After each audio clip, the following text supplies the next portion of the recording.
God honors them. I'm now going to ask my friend Afra. Afra is my khizr, or the person who walks with me sometimes, and suddenly I think of her, and she comes up with some explanation which triggers and remains with me for years. I met both Nima and Afra about 8 years ago, and Sumbul, of course, more recently, and Ruqayya now. Asmi I've known for a very long time. She's also going to just tell us about a little of the work that she does. And we are Muslims, we believe in Qalu Bala. So somehow, all these women friends of mine, especially those who are on the panel, when we meet each other, we are like, like we've never been separated. We are one soul.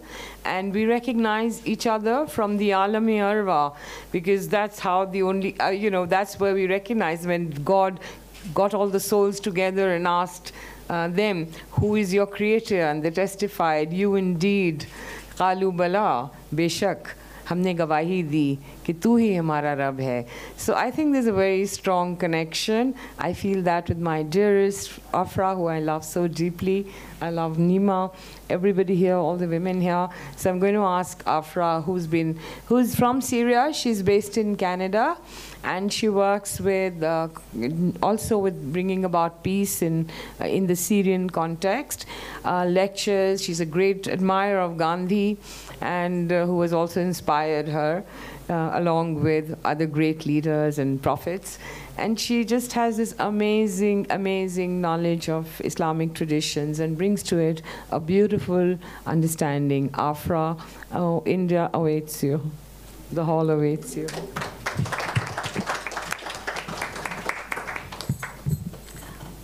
Assalamu alaikum. Peace be upon you. When Sadia talks about me, I want to meet that woman. So she raised your expectations. I will bring you back to reality. I am honored to be in India. It's the land of spirituality and peace, and the means of nonviolent liberation. I have always been inspired by the work of Gandhi. Just a minute. We don't want to be disturbed. We'll do it later, please. No disturbance. Please continue. Yeah. So I have been inspired by the work of Gandhi. And then a few years ago, I discovered the work of Abdul Ghaffar Khan, Badshah Khan. And it is sad that many Muslims don't know about this giant, literally in both senses of the term. He was a big, tall man, but he was also large in so many ways. And the beauty of their work is that these two leaders came from their respective religious traditions as two true brothers and worked in liberating India through nonviolent means from both the Muslim perspective and the Hindu perspective, realizing that they were coming from truth and working for truth without feeling superior or inferior to each other. It was true brotherhood. It was true equality. This morning, I was sharing with some friends, including Sheikh Kabir and my sister Ruqayya, how one of the beautiful cosmic jokes is that truth is captured in the poem of Rumi, that truth was one mirror, and then it was smashed and it became small pieces, reflecting truth from various angles. So truth is reflected back to all of us from our various perspectives and cultures. Nobody has the monopoly of truth. We need each other.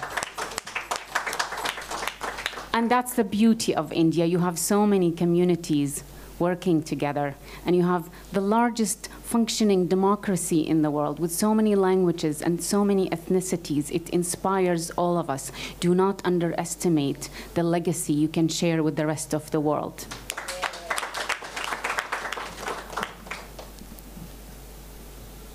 The reason I appreciate nonviolence, it's not because of a dreamy idealist stand. It's because it's a practical methodology of changing ourselves before we change the world.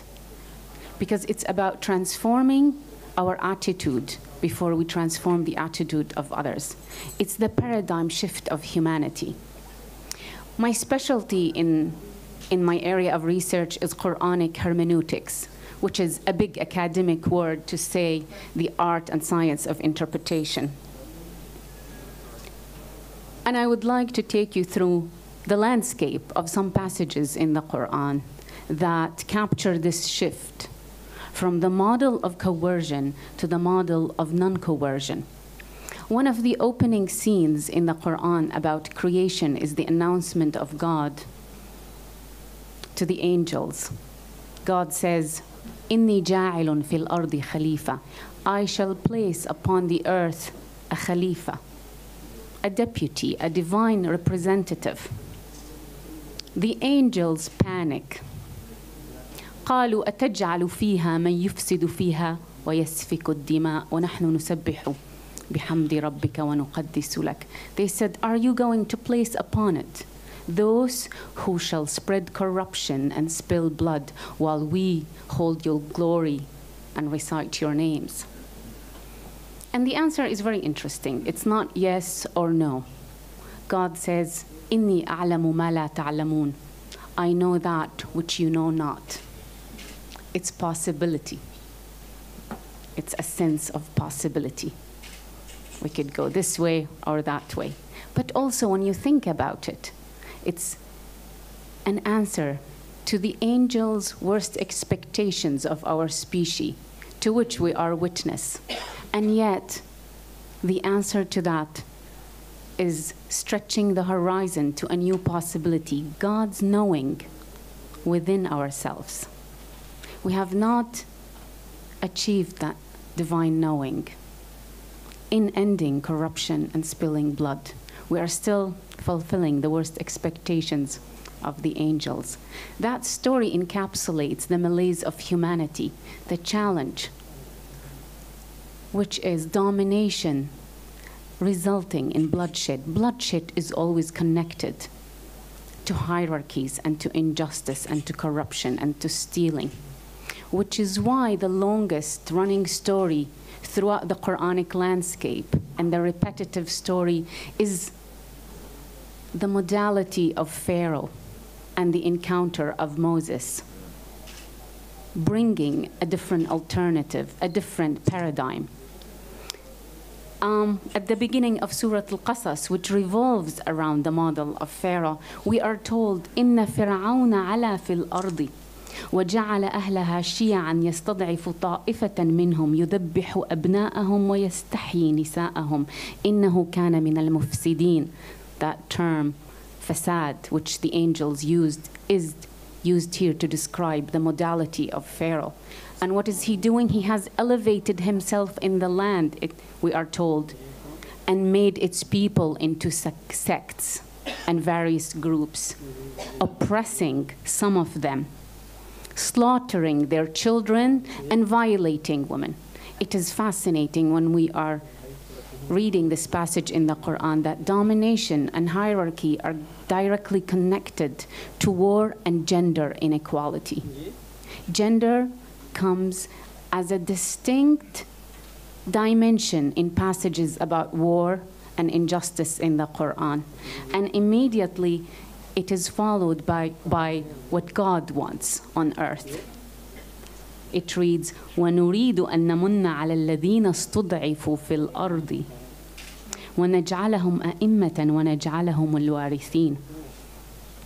And then it says, in the divine voice of the narrator here, we want to bless those who have been oppressed in the land and make them the imams, make them the leaders, and make them the inheritors of the land. The same sentiment we find that the meek shall inherit the earth. And then it is followed, وَنُمَكِّنَ لَهُمْ فِي الْأَرْضِ وَنُرِيَ فِرْعَوْنَ وَهَامَانَ وَجُنُودِهِمَا مِنْهُمْ مَا كَانُوا يَحْذَرُونَ. And then we are told that we shall establish them in the land, those who have been oppressed, and shall show Pharaoh, Haman, and their soldiers, all that they have been fearful about. And then we are immediately taken to the mother of Moses. And the significance of this image is that it is repeated throughout the Quran. Mother and child. And again here we have been told about Pharaoh, Haman, and their soldiers. So you have the central image of patriarchy as an armed young male.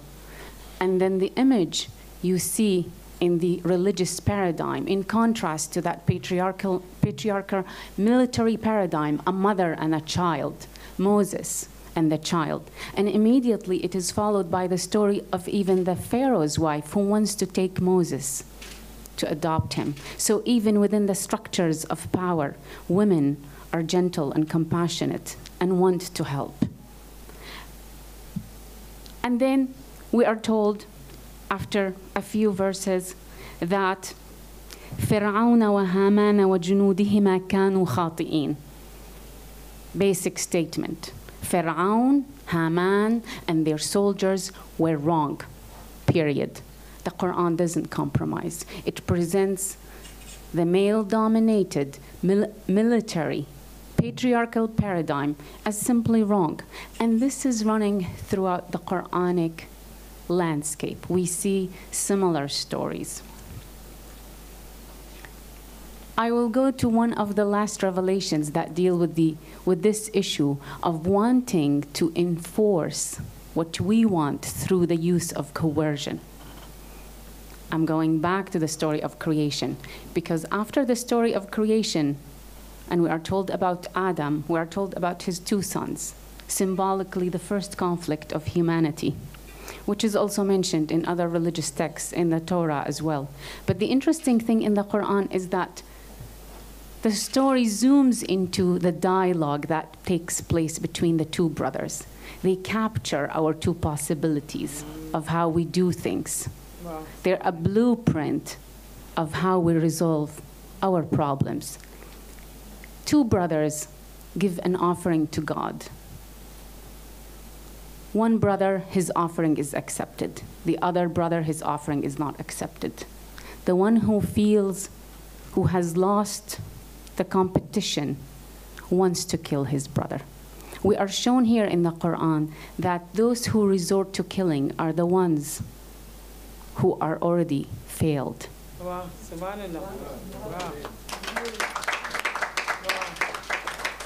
He looks at his brother and he says, I shall kill you. لأقتلنك. The other brother says, لئن بسطت إلي يدك لتقتلني ما أنا بباسط يدي إليك لأقتلك إني أخاف الله رب العالمين. He says, if you stretch your hand to kill me, I shall not raise back my hand to kill you, for I fear the Lord of all worlds. And why is that? Why he's willing not to defend himself when he is faced with the imminent threat of killing and death? And we are told in the text that he actually gets killed. Here, there is the fear of physical survivor that works in all of us. But the interesting thing, he says, I fear the Lord of all worlds. He didn't say, I fear death, because death after the moment of birth is the only certainty. It's going to happen anyway. But he chooses to be afraid of violating his brother. That becomes a bigger fear. And here we are given a new possibility of raising ourselves beyond survival. Wow. Subhanallah.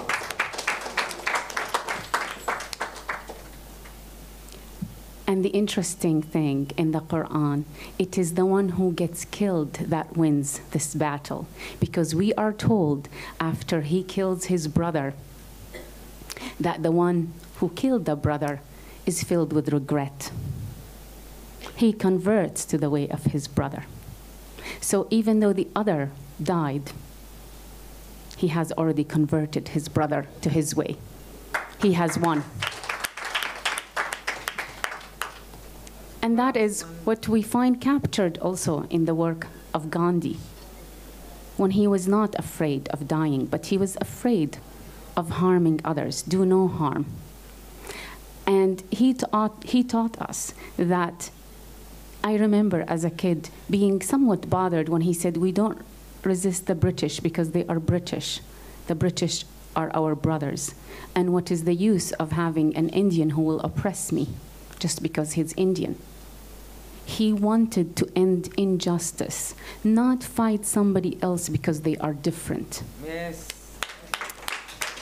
And that is the challenge.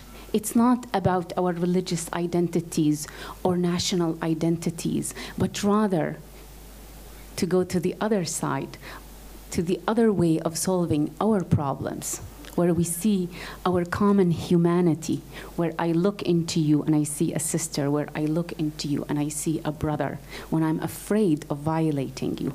And so the shift of paradigm is the central theme in the Quran. We do not resist the other because they are different. We actually want to save ourselves and them as well. They are not our enemies. Nobody is an enemy. It's the way we do things that create enemies. We think enemies are just out there.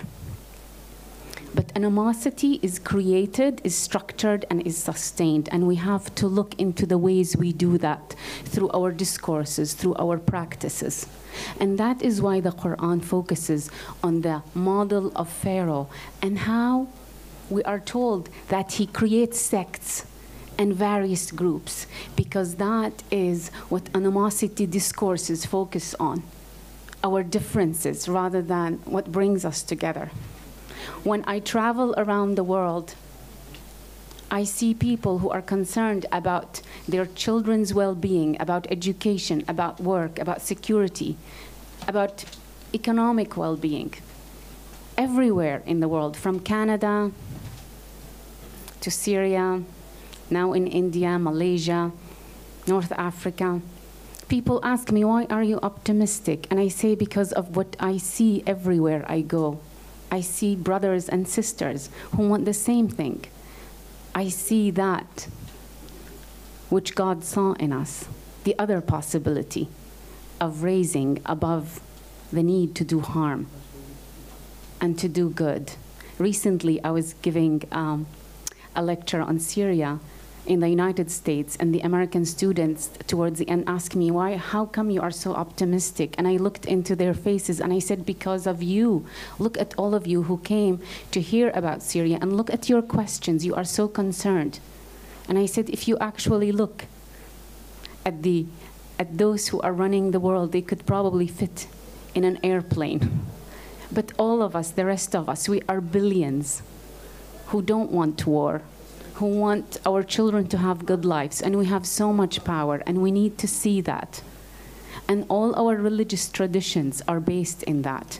And we need to revive these values, not to see our differences, but to really see that all our religious traditions are inviting us to fulfill that dawn that is looking upon us. That's why I recited that verse where God is saying, وَنُرِيدُ أَن نَمُنَّ عَلَى الَّذِينَ اسْتُضْعِفُوا فِي الْأَرْضِ. We want to bless those who have been oppressed in the land.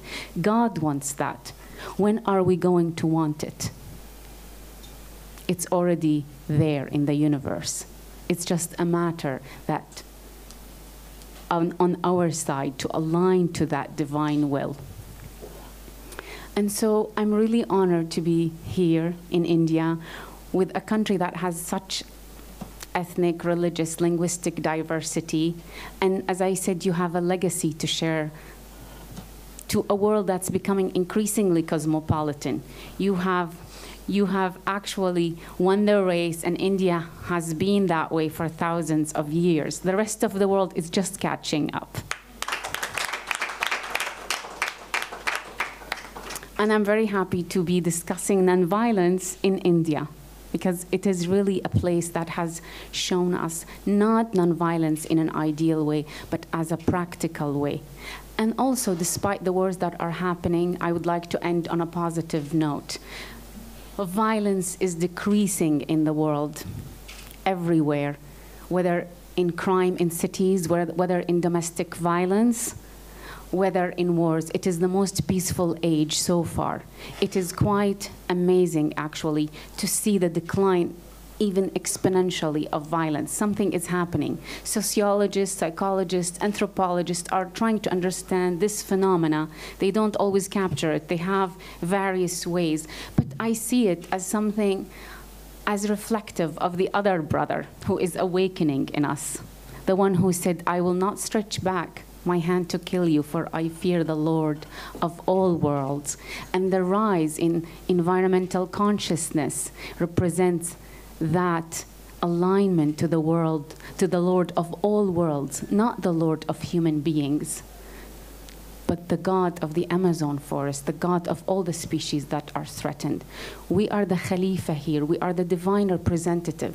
And that doesn't give us the privilege to destroy our womb, our habitat, but rather to take care of it, because it's really our body.